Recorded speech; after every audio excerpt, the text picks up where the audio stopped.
Bonjour à tous, je vous propose dans cette vidéo l'exercice 10 du concours Advance 2017. Donc, les règles de ce concours, il faut, pour chaque question ici, déterminer si les propositions qu'on fait sont vraies ou fausses. On a 5 propositions. Ici, on va parler des complexes. Alors, les propriétés surpuissance et les complexes, il n'y en a pas tant que ça, donc celle-là. Alors, ça pourrait être vrai pour un cas particulier comme 1 plus i puissance 4, mais globalement, une propriété avec des puissances, c'est plutôt une histoire d'argument.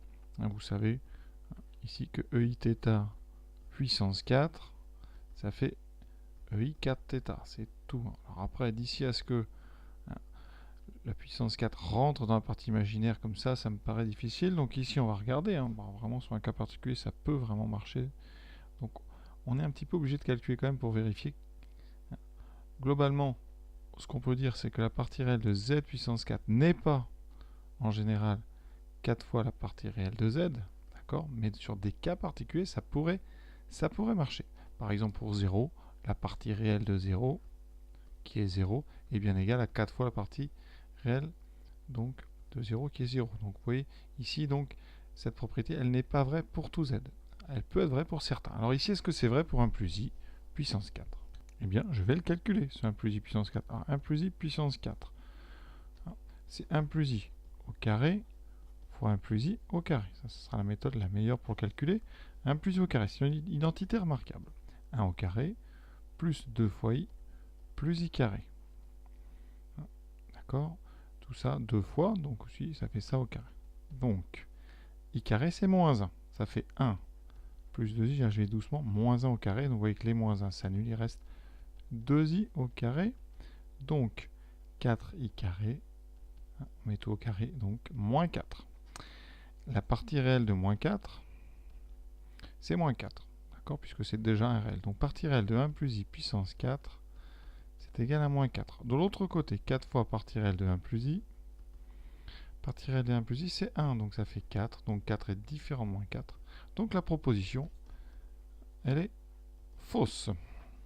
Deuxième proposition sur les arguments. Alors là, je vous ai rappelé la propriété sur les EIθ. Donc, ça, c'est une propriété du cours. Dans le cours, on a écrit pour tout n appartenant à n étoile, l'argument de z puissance n est égal à n argument de z, d'accord, et ça évidemment modulo 2π. Alors est-ce que ça marche pour 0 ? J'ai mis n étoile, mais si on prend n puissance 0 ici, alors, ça marchera si z est différent de 0 évidemment, donc pour tout n appartenant à n étoile et pour tout z différent de 0, alors z puissance 0 ça fera 1, donc on a bien un argument. Donc a priori, ça peut marcher. Donc ici, vous n'êtes pas obligé de mettre n étoile. On va l'enlever, comme ça, on sera plus complet. D'accord ? Alors, ici, eh bien donc, cette propriété, c'est la même pour n égale 4. D'accord ? Donc pas de souci. Alors on peut quand même vérifier. Tout à l'heure, on a dit que 1 plus i puissance 4, maintenant qu'on a fait le calcul, on a dit que c'était moins 4. Alors l'argument de moins 4, donc sur un dessin, moins 4 c'est à gauche, donc l'argument, vous voyez, c'est pi. C'est pi modulo 2pi. Ensuite, l'argument de 1 plus i. Alors là, c'est plus difficile, mais 1 plus i, c'est quand même un complexe qu'on connaît bien. Vous êtes sur la première bisectrice. Ici, on a 1 et 1, parce que le point qui correspond, c'est le point M de coordonnées 1, 1. Donc là, comme vous êtes ici sur 1 et 1, vous avez ici un angle de pi sur 4. Donc l'argument de 1 plus i, c'est pi sur 4, modulo 2pi. On va le multiplier par 4. Alors, ça veut dire que 4 arguments de 1 plus i, c'est 4 fois pi sur 4.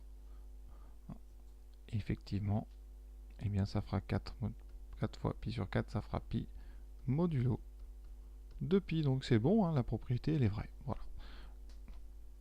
Alors on le savait, puisque la formule, elle existe pour tout z.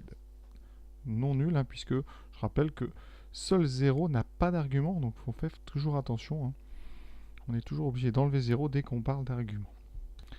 Alors j'ai dit tout à l'heure qu'il n'y avait pas de propriété particulière entre les puissances et les parties réelles. C'est la même chose pour les parties imaginaires. Mais sur certains cas, eh bien ça peut marcher. Donc on va regarder ce que c'est moins 1 plus i racine de 3 au cube. On n'a pas le choix. Donc ici on va commencer par faire le carré. et on multipliera par moins 1 plus i racine de 3. Alors, il faut être assez rapide. Ici, donc au carré, a carré. 1, moins 2i racine de 3, ça c'est le double produit. Ensuite, plus i carré fois 3, donc ça ferait moins 3. Là, il faut vraiment faire ça assez rapidement, sans se tromper surtout. Il vaut mieux se ralentir si vous avez peur de vous tromper. Ce qui fait moins 2, moins 2i racine de 3. Fois moins 1 plus i racine de 3. Je vais développer. Alors si vous voulez gagner du temps, vous faites tout de suite la partie imaginaire. C'est-à-dire qu'on va s'intéresser qu'aux termes à la fin qui auront du i. Donc vous aurez ici cette multiplication là. D'accord. Et ensuite, je change de couleur, vous aurez le moins 2 multiplié avec i plus racine de 3. Comme ça, vous avez juste la partie imaginaire. Comme ça, on gagne un petit peu de temps. Partie imaginaire de moins 1 plus i racine de 3 au cube, c'est donc moins 2 i racine de 3 fois moins 1. Ça fait 2i racine de 3. Ensuite, moins 2 fois i racine de 3. Et ça fait 0. Ah, c'est rigolo ça. On va peut-être regarder entièrement. Donc, partie imaginaire 0. La partie réelle, ça fait quoi? Ça fait moins 2 fois moins 1 plus 2. Et ensuite, on aura moins 2 fois i carré plus 2 fois 3.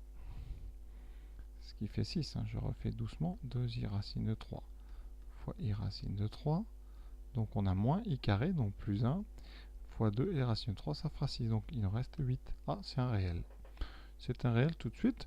Alors, maintenant, on regarde à gauche. La partie imaginaire de moins 1 plus i racine de 3, c'est racine de 3. Il n'y a pas lui, ça c'est très important. Et donc, quand on multiplie par 3, ça fait 3 racine de 3. Ce n'est pas du tout égal à 0. Donc, cette propriété-là, elle est fausse. D'ailleurs, je peux vous proposer une autre démonstration pour ceux qui sont vraiment bien entraînés sur les complexes. Alors, ce complexe, on le connaît. Son module rapidement, ça fait 1 racine de 1 plus 3, ça fait 2. Donc, si vous l'écrivez en factorisant par 2, vous aurez moins 1 demi plus i racine de 3 sur 2. Alors, normalement, on le connaît, mais on va aller doucement. Vous cherchez donc un réel tel que le cosinus vaut moins 1 demi et le sinus vaut racine de 3 sur 2. Ce réel, il est connu. Sur un dessin, on est donc sur du moins 1 demi ici. On est en haut, à gauche, dans la famille des cosinus 1 demi, donc des pi sur 3. Ça, c'est 2 pi sur 3. Il faut savoir faire ça assez vite. Donc, votre complexe, c'est 2i, 2pi sur 3. Donc, quand vous le mettez au cube, regardez ce que ça va donner. Ça fera donc 2 au cube fois ei 2pi sur 3 au cube. On a vu tout à l'heure, les puissances peuvent rentrer dans les ei. Donc, l'argument 2pi sur 3 va être multiplié par 3. Donc, on a ei 2pi sur 3 fois 3. Vous voyez que les 3 se simplifient. Il reste 8 ei 2pi et ei 2pi. C'est 8 et 0, ça fait 1, donc il reste 8. On retrouve notre 8 de tout à l'heure. Voilà juste une autre façon, pour ceux qui sont assez forts, qui connaissent bien leur trigonométrie, et qui reconnaissent bien les complexes un petit peu classiques. Quatrième, alors là c'est pareil, il n'y a pas de propriété. Le module, normalement, pour tout z, la propriété module de z3 égale 3 module de z, elle n'existe pas. Elle est vraie par exemple pour z égale 0, donc elle peut être vraie pour plein de réels, pour plein de complexes, mais pour la plupart du temps, ça sera totalement faux. Donc là, on est obligé de regarder dans le détail. Alors, moins i plus i racine de 3 au cube, on l'a déjà fait. La question précédente, on a dit que c'était 8. D'accord? Donc ça nous facilite le travail. Sur le module, si vous prenez le module, si elle est réelle, ça revient à la valeur absolue, ça fait 8. À droite, on a moins 1 plus i racine de 3, on en a parlé. Ça fait racine de 1 plus 3, ça fait 2.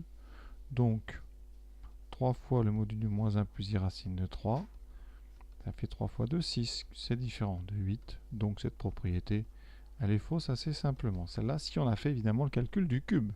Sinon, il y a une autre technique. D'accord? Alors, quand on a des modules au cube, par contre, il y a une petite propriété. Le module de moins 1 plus i racine de 3 au cube, c'est le module de moins 1 plus i racine de 3 au cube. C'est-à-dire que vous pouvez d'abord faire le calcul du module. Ça, c'est important, c'est très intéressant. La propriété, c'est que module de z3 égale module de z au cube. Ça, c'est vrai, quel que soit z. Ça, vous avez tout à fait le droit. L'avantage, c'est que le module de moins 1 plus i racine de 3, il est des deux côtés. Donc, on va le faire. On a dit que c'était 2. Donc, ça fait 2 au cube. Ça fera donc 8. Vous voyez, ça évite comme ça le calcul un petit peu fastidieux de moins 1 plus i racine de 3 au cube qu'on a fait dans la question précédente. Donc, il ne nous en reste plus qu'une. Dernière affirmation. Alors, ici, si vous avez fait tout ce qu'on a fait depuis le début, 1 plus i puissance 4, on a trouvé, je vous rappelle, 2i au carré, ça faisait moins 4. Ensuite, moins 1 plus i racine 3 au cube, on a trouvé que ça faisait 8. Donc ici, eh bien, notre rapport des deux, ça fera moins 4 sur 8, ça donne bien moins 1,5. Donc l'affirmation, elle est tout à fait vraie si vous avez fait ceci. Alors, il y a d'autres façons de le faire, hein. Je vais vous en montrer. Une jolie façon, c'est avec les notations exponentielles. 1 plus i, hein, module, on le connaît, c'est racine de 2, hein, et ça fait racine de 2 ei pi sur 4. C'est vraiment le complexe ultra connu. Ensuite, moins 1 plus i racine de 3 au cube, on a dit tout à l'heure, à l'intérieur on a 2 i 2 pi sur 3, d'accord. Et donc on va utiliser les puissances, donc ça sera ça, puissance 3, pour 1 plus i puissance 4, ça fera racine de 2 ei pi sur 4 puissance 4, d'accord. Donc eh bien, ça donne racine de 2 puissance 4, c'est-à-dire 2 puissance 2, donc ça fait 4. Voilà, je refais si vous voulez, racine de 2 puissance 4, ça fait racine de 2 fois racine de 2, fois racine de 2, fois racine de 2. Donc 2 fois 2, 4, on les groupe par 2 en fait. Et ensuite on a ei, et là le 4 va rentrer dans l'argument, ça fera ei pi sur 4 fois 4, donc ça fera ei pi. Le suivant, 2 au cube, ça fera 8, on l'a déjà vu, ça fait 8 ei, 2 pi sur 3, ei 2 pi. Alors ei 2 pi, on sait que ça fait donc 8, alors après vous voyez, là 8 ei 2 pi ça fait 8, 4 ei pi ça fait ei pi c'est moins 1, donc ça fait moins 4, on retrouve moins 4 sur 8. Donc vous voyez, il y a plein de façons de faire, ça dépendrait de comment vous aviez fait les questions précédentes. Donc voilà, un exercice terminé, c'est pas mal, ça permet de faire des petits rappels sur les formules qui lient les parties réelles, l'argument, les modules, donc voilà, rien d'inutile. Voilà, j'espère que ça vous a permis de bien comprendre les réponses à ce vrai ou faux, donc à bientôt.